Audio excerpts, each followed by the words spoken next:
Hello dear friends, मेरा नाम है मोहिबुल्ला अंसारी। बहुत लोग मुझे जानते भी होंगे। मैं बीपीएससी 64th में सिलेक्ट भी हुआ था। उसमें मैं एमईओ पोस्ट पे सिलेक्शन हुआ था मेरा। एंड देन उसके बाद यूपीएससी का रिज़ल्ट आया। डीवी डॉक्यूमेंट वेरिफिकेशन के जस्ट बाद मेरा आईपीएस में सिलेक्शन हो गया। तो आईपीएस 2021 बैच मैंने ज्वाइन कर लिया था। ठीक है। बीपीएससी के लिए मैंने ज़्यादा कुछ नहीं पढ़ा था। मैं पहले पहले 3 अटेम्प्ट तक मैं बीपीएससी देता नहीं था। फिर के बाद से मैंने बीपीएससी देना शुरू किया। बस पहला अटेम्प्ट ही मैंने बीपीएससी का दिया था और पहले अटेम्प्ट में मेरा सिलेक्शन हो गया था। तो मैं बताऊंगा कि पहले अटेम्प्ट में बीपीएससी को कैसे क्वालिफाई करें। मैंने मुश्किल से 3 महीने ही पढ़े होंगे। एंड मुझे इन्होंने रिक्वेस्ट किया कि सर ये कि इन लोगों को गाइड कर दीजिए एक बार कि आपने पहले अटेम्प्ट में कैसे बीपीएससी क्वालिफाई किया था। तो पहले अटेम्प्ट मैंने क्या क्या चीज़ें पढ़ी थी, कैसे कैसे मैंने एग्जाम को क्वालिफाई किया था, मैं बता देता हूं। बहुत लोग होंगे जो यूपीएससी की प्रिपरेशन करते होंगे, बीपीएससी की नहीं करते होंगे। तो आई विल गाइड यू कि अगर बचे हुए 70 दिनों में कैसे इसको इफेक्टिवली यूटिलाइज करें और कैसे बीपीएससी में सिलेक्शन पाया जा सकता है। ठीक है। सी थिंग इज कि आप अभी अपन देखेंगे सबसे पहले। बहुत लोग मेंस पे बहुत ज़्यादा फोकस करते हैं, बट मेरा मानना है बीपीएससी पे बीपीएससी के प्री पे बहुत ज़्यादा फोकस करें। आई नो फ्रेंड्स जिनका मेंस बहुत स्ट्रांग है बट उनका पीटी ही नहीं क्वालिफाई हो रहा है। क्योंकि हम पीटी को लाइटली लेते हैं कि पीटी निकल जाएगा और पीटी नहीं निकलता। 5-6 अटेम्प्ट निकल जाते हैं, कॉन्फिडेंस डाउन हो जाता है आपका। तो उसको ओवरकम करने के लिए क्या करना है आई टेल यू। ठीक है। तो पहले हम सिलेबस को देख लेते हैं। बीपीएससी का सिलेबस है कि बीपीएससी के सिलेबस में क्या क्या पूछा जा सकता है। उन्होंने सिलेबस क्या दिया, ये ऑफिशियल सिलेबस है। ठीक है। तो सबसे पहले आप देखेंगे जनरल स्टडीज। मैं आपको ये भी बताऊंगा कि मैंने क्या क्या पढ़ा था, इतने कम दिनों में मैंने कैसे प्रिपरेशन की थी। 3 महीने अप्रोक्सीमेट 3 से 3.5 महीने मैंने दिया था बीपीएससी को स्पेसिफिकली। उससे पहले बस यूपीएससी की प्रिपरेशन करता था मैं। तो कुछ कुछ चीजें बीपीएससी में अलग करनी पड़ती हैं। आई टेल यू क्या क्या अलग चीजें हैं जो मैंने किया था जिससे मेरा सिलेक्शन हुआ। जनरल स्टडीज में आप देखेंगे बीपीएससी और यूपीएससी का जनरल स्टडीज बहुत अलग होता था। अब तो फिर भी जो है पैटर्न चेंज हुआ है। मैं बताऊंगा जो यूपीएससी के काफी क्लोज आ गया है बीपीएससी का पैटर्न भी, और क्वेश्चंस भी जो पूछे जा रहे हैं वो यूपीएससी के लेवल के पूछे जा रहे हैं। ठीक है। तो उसमें लेकिन फिर भी जो बीपीएससी का जो कोर है वो अपने को कवर करना पड़ेगा।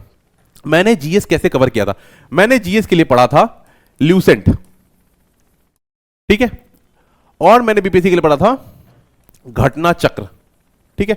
घटना चक्र क्या, घटना चक्र साइंस का पीवाईक्यू बस। ठीक है। तो मैंने आप देखोगे घटना चक्र जब खोलोगे तो बहुत सारे क्वेश्चंस रिपीटेड होते हैं। 5-10 हजार 20 हजार क्वेश्चंस होते हैं उसमें, और वो सारे क्वेश्चंस रिपीटेड होते हैं। तो नॉट सारे क्वेश्चन पर मोस्ट ऑफ द क्वेश्चंस आपको रिपीटेड मिल जाएंगे। इससे क्या होगा, जब आप घटना चक्र पढ़ोगे तो आप रिवाइज एक बार पहले पढ़ा, फिर मान लो 4 साल बाद रिपीट हुआ, फिर आपको रिवाइज हो जाएगा। तो मैंने इसको कैसे पढ़ा था ये भी मैं बताऊंगा। तो जब मैंने ल्यूसेंट पढ़ा था तो ल्यूसेंट में आप देखोगे बहुत ज्यादा एक्सटेंसिव दिया हुआ है साइंस एंड टेक, और यूपीएससी उस लेवल का पूछता नहीं। यूपीएससी साइंस एंड टेक में मोस्टली वही चीजें पूछता है जो करंट अफेयर्स में आया हुआ है, बट बीपीएससी में कुछ स्टैटिक करंट अफेयर्स भी पूछे जाते हैं। ठीक है। तो जैसे कि अब आगे देखते हैं। तो मैंने जब ये पढ़ा ना तो मैंने दोनों को मिलाकर 5-6 पेजेस के नोट्स बना लिए थे साइंस एंड टेक के, 1 लाइनर, बस 1 लाइनर। ठीक है। और अगर और आप आगे जाना चाहते हो तो जैसे क्या करोगे, घटना चक्र में पीवाईक्यू है, 4 ऑप्शंस है। ठीक है। एक ऑप्शन तो वो क्वेश्चन का आंसर ही होगा। ठीक है। दूसरे जो 3 ऑप्शंस हैं, अगर आप चाहो कि और एक्सटेंसिव नोट्स बनाना चाहते हो तो ल्यूसेंट तो पढ़ ही लिया आपने, घटना चक्र के पीवाईक्यू भी कर लिए, और ये जो 3 बचे हुए क्वेश्चंस हैं, इन 3 बचे हुए क्वेश्चंस को भी आप एक बार गूगल सर्च कर लो कि ये क्या है ना। उन 3 बचे हुए ऑप्शन जो बच गए हैं उन तीनों को आपको गूगल सर्च करना है, और जो भी कंटेंट आपको मिलाना उसको भी आपको ऐड कर लेना। कोशिश करना है 1 लाइनर लिखना है, बहुत बड़ा नोट्स नहीं बनाना है, वो बहुत ज्यादा आपके काम का नहीं है। ठीक है। ये हो गया आपका। ठीक है। अब अगला टॉपिक आता है आपका करंट इवेंट्स। ठीक है। Current affairs.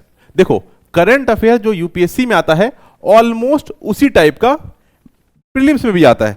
बहुत स्टार्क डिफरेंस नहीं है। आप देखोगे कि जो कोचिंग जो यूपीएससी पे मोर फोकस करती हैं उनके करंट अफेयर्स 10-12 क्वेश्चन मिल रहे हैं।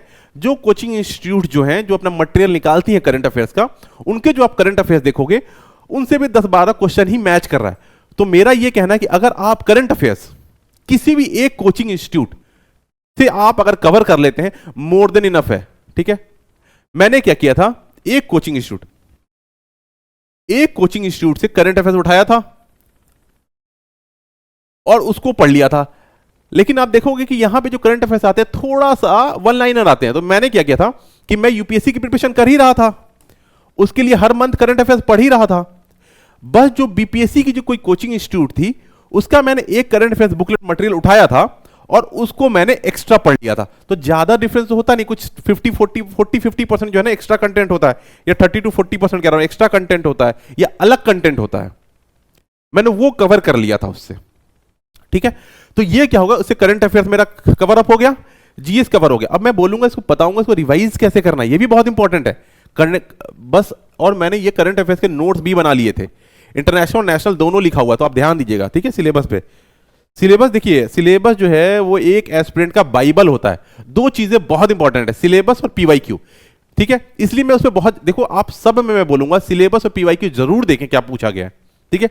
पीवाईक्यू से आपको यह पता लग जाता है कि भाई कैसे क्वेश्चन पूछे जा रहे हैं, कैसे पैटर्न चेंज हो रहा है, लास्ट 2 सालों में कैसे पैटर्न चेंज हुआ है, आगे कैसी संभावना है कैसे सवाल आने के, ठीक है। अब आगे चलते हैं, ठीक है। इसके भी नोट्स बना लेंगे, करंट अफेयर्स के भी नोट्स बना लीजिएगा, ठीक है। बिना नोट्स बनाए पढ़ना प्रॉब्लम है, मैं बता रहा हूं क्यों। मेरा कहना है कि बिना करंट अफेयर्स या किसी भी चीज के, जैसे मैंने जनरल साइंस के भी नोट्स बनाए, मैंने करंट अफेयर्स के भी नोट्स बनाए। इसका बेनिफिट यह है नोट्स बनाने का कि जब आप नोट्स बनाते हैं तो उसको एंड में जब रिवाइज करने जाते हैं तो बहुत हेल्पफुल हो जाता है। जैसे आप देखेंगे कि जो करंट अफेयर्स होगा, किसी मान लीजिए आपने किसी बड़े इंस्टीट्यूट का करंट अफेयर्स उठाया और उसको पढ़ना शुरू किया, उसमें आप देखेंगे कि एक पूरा बुकलेट में 4 से 5 चीजें काम की होती हैं, उसमें कहानी लिखी हुई है। तो आपको क्या वो सारी कहानी पढ़नी है? नहीं, उसमें जो 4-5 चीजें जो काम की हैं, जो फैक्ट्स हैं, बस वो पढ़ना है, ठीक है। तो उसको क्या करेंगे, अगर मैं एक पेज में लिख लेता हूं शॉर्ट में, तो जब मैं रिवाइज करने जाऊंगा तो मुझे कितना आसान पड़ेगा, है ना। तो बार बार वो रिवाइज हो पाएगा, ठीक है। तो रिवीजन में बहुत हेल्प करता है नोट्स। और नोट जब आप लिखते हैं ना, तो जो चीज आप लिखते हैं वो आपके दिमाग में एंटर भी करता है। एक बार पढ़ लेंगे तो चाहे दिमाग में एंटर ना करे, तो नोट्स तब बनाए, एक बार पूरा करंट अफेयर्स पूरा पढ़ लें, एक बुकलेट पूरा पढ़ लें और फिर नोट्स बनाएं, ठीक है। ये नहीं कि पहले पढ़ने बैठे और नोट बनाने पे फोकस करें। इससे क्या होगा कि आप नोट्स बनाने पे ज्यादा फोकस रहेंगे, समझने पे कम। तो उस करंट अफेयर्स को पहले पढ़िए, पहले समझिए, फिर उसके नोट्स बनाइए, ठीक है। ये हुआ हमारा सेकंड, ये खत्म हो गया, ये खत्म हो गया। थर्ड है हिस्ट्री। आप देखिए, ऐसा नहीं कि आप बस बिहार की हिस्ट्री पढ़े जा रहे हैं, बीपीएससी है तो ये नहीं करना है। आप देखिए यहां बहुत क्लियरली इंडिया लिखा हुआ है, बिहार लिखा हुआ है, ठीक है। आपको दोनों पे फोकस करना है। तो आप तो ये, जैसे मैंने इस पे क्या पढ़ा था, मैंने स्पेक्ट्रम पढ़ा था, ठीक है, स्पेक्ट्रम मॉडर्न इंडिया की, है ना। और बिहार के लिए मैंने पढ़ा था आपका नो योर बिहार करके एक बुक आती है बाई अरिहंत, ठीक है। अरिहंत की नो योर बिहार आती है, उसमें बिहार स्पेसिफिक सब चीजें दी होती हैं, ज्योग्राफी, हिस्ट्री, सब कुछ, ठीक है। तो उनसे मैंने कवर किया था आपका हिस्ट्री का बिहार पार्ट, ठीक है। और हिस्ट्री का इंडिया पार्ट मैंने स्पेक्ट्रम से कवर किया था, ठीक है। प्लीज मैं आपसे रिक्वेस्ट कर रहा हूं, किसी शॉर्टकट पे ना जाएं। ये मत सोचे कि भाई किसी कोचिंग ने कोई मटेरियल दे दिया है, उसमें शॉर्ट में सब लिख के दे दिया, मेरा उससे काम हो जाएगा। ऐसा नहीं होगा, ऐसा नहीं हो सकता, क्योंकि आपको एक्सक्लूसिवली कवर करना पड़ेगा, एक्सटेंसिवली कवर करना पड़ेगा। कोचिंग क्या करते, देखो कोचिंग में भी कोई बच्चा जो है वही, वो आपके जैसा कोई एस्पिरेंट ही है जो कोचिंग मटेरियल बना रहा है। उसने अपने साइकोलॉजी से सोची कि भाई ये वाला पार्ट इंपॉर्टेंट है, उसने ऐड कर लिया। बट क्या वो आपको, आपका जो थॉट प्रोसेस है वो उस लड़की से या उस लड़के से जो कोचिंग का मटेरियल बना रहा है उससे अलग है, राइट। तो आप अपने को कन्फाइन ना करें किसी के। देखिए उसने जो बनाया करंट अफेयर्स वो किसी बुक से देखकर बनाया, ठीक है। और सॉरी हिस्ट्री, उसने किसी बुक को देखकर बनाया, उसने अपना थॉट प्रोसेस यूज किया। तो आप उसके थॉट प्रोसेस से गाइड हो जाएंगे। आप अपना थॉट प्रोसेस यूज कीजिए। हर टॉपर का एक अपना थॉट प्रोसेस होता है। जो बंदा सिलेक्ट हो रहा है, 1000 बंदे सिलेक्ट हो रहे हैं बीपीएससी यूपीएससी में, 1000 बंदे का 1000 थॉट प्रोसेस है, 1000 तरीका सिलेक्शन होने का, आपका तरीका अलग होगा। तो इसलिए हिस्ट्री बुक से ही पढ़ें, किसी गाइड से, किसी कोचिंग मटेरियल से ना पढ़ें, अपने को कन्फाइन ना करें, ठीक है। तो बुक सबसे अच्छा होता है इसके लिए, ठीक है। देखिए मैंने आपको बता दिया, ये करंट अफेयर्स आप कोचिंग मटेरियल से पढ़ सकते हैं, ठीक है। आप हर जगह आप जाके पीआईबी का, फिर न्यूज़पेपर का नोट्स क्यों इकट्ठा करना चाहते हैं, आप मत करिए। वो आप करंट अफेयर्स उससे कवर कर सकते हैं कोचिंग मटेरियल से। जीएस आपको जो है बुक से कवर करनी पड़ेगी, मैंने बता दिया। करंट अफेयर्स आप कोचिंग मटेरियल से कवर कर सकते हैं। अगर आपको कोचिंग पे बहुत ज्यादा रिलायबल नहीं होना चाहते हैं तो आप न्यूज़पेपर पढ़िए, पीआईबी पढ़िए, कुछ कुछ सोर्सेज हैं उन सबसे आप डायरेक्टली पढ़ सकते हैं। लेकिन अभी क्या है, हमारे पास समय कम है, 75 डेज है, तो अभी हम उठा के पूरा पीआईबी एक साल का नहीं पढ़ सकते, ये न्यूज़पेपर एक साल का नहीं पढ़ सकते, इसलिए आप इस पे कोचिंग मटेरियल पे डिपेंडेंट रह सकते हैं। तीसरा ही बता दिया मैंने। और ज्योग्राफी के लिए मैंने क्या किया था, ज्योग्राफी के लिए मैं और बिहार का ही पढ़ना है, तो मैं ये बस एनसीईआरटी, बस ये एनसीईआरटी 11 12 की बस एनसीईआरटी करी थी मैंने। तो ज्योग्राफी में मैंने बस 11 12 की एनसीईआरटी करी थी, वो भी मेनली फिजिकल ज्योग्राफी करी थी। ठीक है, ह्यूमन ज्योग्राफी मेरे को याद करने में दिक्कत होती थी और उसका रिटर्न ऑन इन्वेस्टमेंट भी कम था, जितना मैं टाइम इन्वेस्ट करता ह्यूमन ज्योग्राफी पे वो पॉसिबल नहीं था। तो इसलिए मैंने क्या किया, मैंने फिजिकल ज्योग्राफी पे ज्यादा फोकस करा। जो 2 बुक है ज्योग्राफी की, ब्लू कलर की बुक है फिजिकल ज्योग्राफी की 11 12 की, ठीक है, 11th की मोस्ट प्रोबेबली। और बिहार के लिए मैंने क्या किया था, वही नो योर स्टेट बिहार, ठीक है, ठीक है, ये अरिहंत की बुक आती है, तो मैंने यहां से इसको ज्योग्राफी कवर कर लिया, वहां से मेजर रिवर सिस्टम भी कवर हो जाता है। ठीक है, तो ये हो गया हमारा प्रीलिम का सिलेबस कवर। एक बात को ध्यान रखिएगा, बहुत लोग बहुत पहले से बीपीएससी दे रहे हैं, ठीक है, अब वो ऐसा ना सोचें कि भाई जो पहले का पैटर्न है उसी हिसाब से क्वेश्चन हो जाएगा, जैसे 150 क्वेश्चन आया 150 को 150 मार दिए कुछ सही हो जाएगा, तो ये गलती नहीं करनी है, क्योंकि अब नेगेटिव मार्किंग भी है।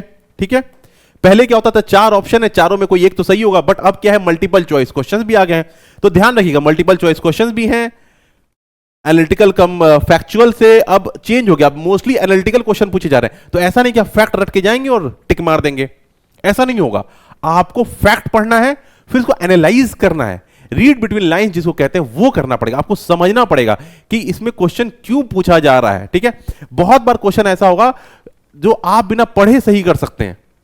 ठीक है, एलिमिनेशन मेथड यूज करेंगे तो उससे भी आएगा, मोस्ट प्रोबेबली मैं एक एलिमिनेशन मेथड पे भी एक समय दे दूंगा, ताकि जो बच्चे बहुत परेशान है उनको हेल्प हो जाए। ठीक है, अगला है नेगेटिव मार्किंग।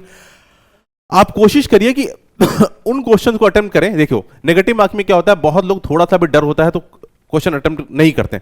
मेरा मानना है अगर 4 ऑप्शंस हैं और अगर आप 1 से 2 ऑप्शन एलिमिनेट कर लेते हो, आप उस क्वेश्चन को अटेम्प्ट करिए। जैसे यूपीएससी में हमारे समय में जब मैंने बीपीएससी दिया था तब तो उसमें नेगेटिव मार्किंग नहीं था, तो मैं तो सारे 150 के 150 अटेम्प्ट कर दिए थे, बट आपके पास नेगेटिव मार्किंग है, तो उसमें अटेम्प्ट कैसे करना है।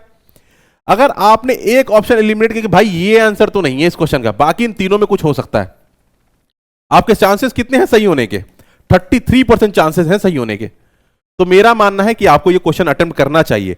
और जिसमें 2 एलिमिनेट कर लिया है 50-50%, अब आपको पता है इन दोनों में कोई एक सही है, 50% चांसेस हैं, भाई इस क्वेश्चन को अटेम्प्ट तो करना ही करना है, सोचना ही नहीं। 50% वाले में आप अटेम्प्ट कर सकते हैं, श्योर शॉट करना ही है।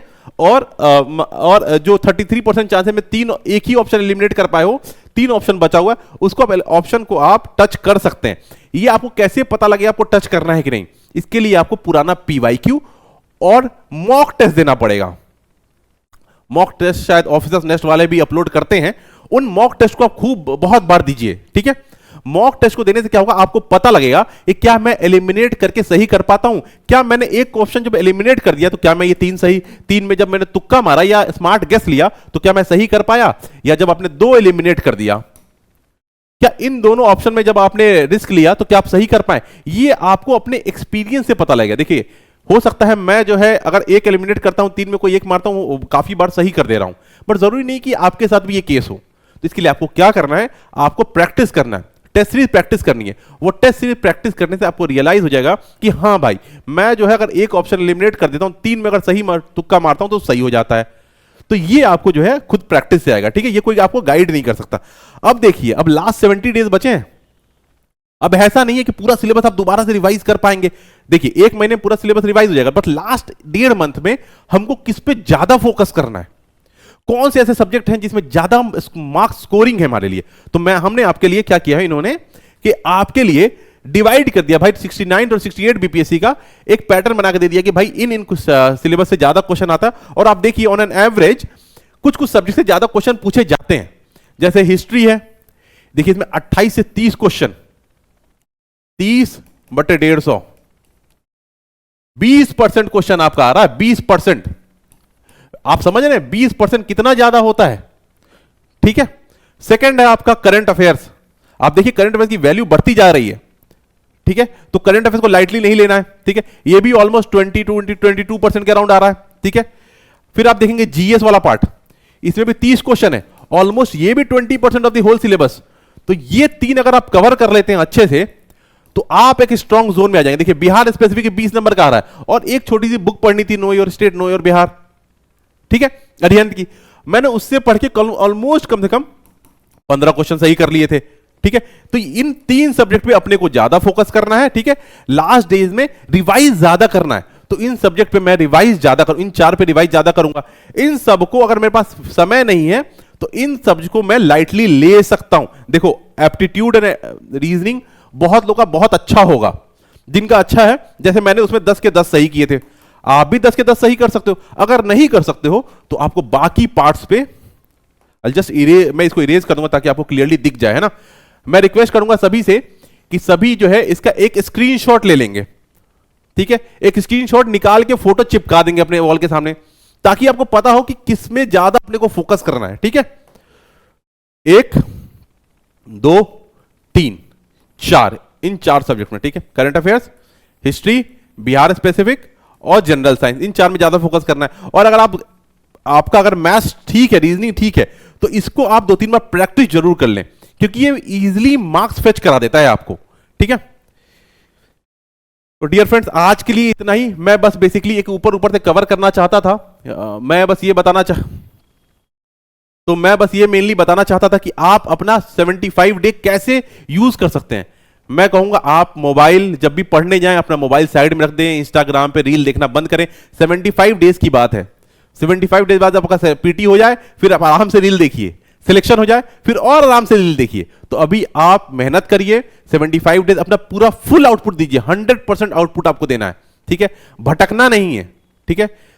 हिम्मत दिखाइए। देखिए हर किसी के प्रॉब्लम आती है, ठीक है। लास्ट डेज में सबको पैनिक होता है, सब एंग्जाइटी होता है, सबको, सभी को होता है, आपको भी होगा। बट पैनिक नहीं करना है, समझना है कि ये सबको हो रहा है, मैं ही दुखियारा नहीं हूं, बस मुझे ही प्रॉब्लम नहीं हो रही है, सबको हो रही है, ठीक है। सब टेंशन में है, बस एक्स्ट्रा पैनिक नहीं करना, प्रैक्टिस करते रहना है, रिवाइज करते रहना है, टेस्ट देते रहना है। टेस्ट कब कब देना है? 75 डेज बचे, कम से कम इसमें 15 से 20 टेस्ट दीजिए पीवाई, कम से कम 15 टेस्ट, और 15-20 में से कम से कम 5 पीवाईक्यू होने चाहिए। तो 10 से 15 टेस्ट किसी टेस्ट सीरीज के दे दीजिए और 5 जो है पीवाईक्यू दे दीजिए, ठीक है।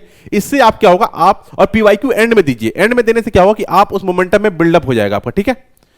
तो ये रहा हमारा आज का 75 डेज में कैसे कवर करें, कैसे स्पेसिफिकली आप कवर कर सकते हैं और कम टाइम में कैसे इसको बेस्ट यूटिलाइजेशन कर सकते हैं। तो thank you, I would like to thank this platform for giving me this opportunity to help you guys. और मैं कोशिश करूंगा जितने से जितनी हेल्प कर पाऊं, जितने लड़के परेशान हैं, क्योंकि हम भी इस जर्नी से गुजरे हैं, हमें समझ में आता है कितनी प्रॉब्लम्स होती हैं, तो इसलिए हम चाहते हैं आपको ज़्यादा से ज़्यादा हेल्प कर पाएं, ठीक है।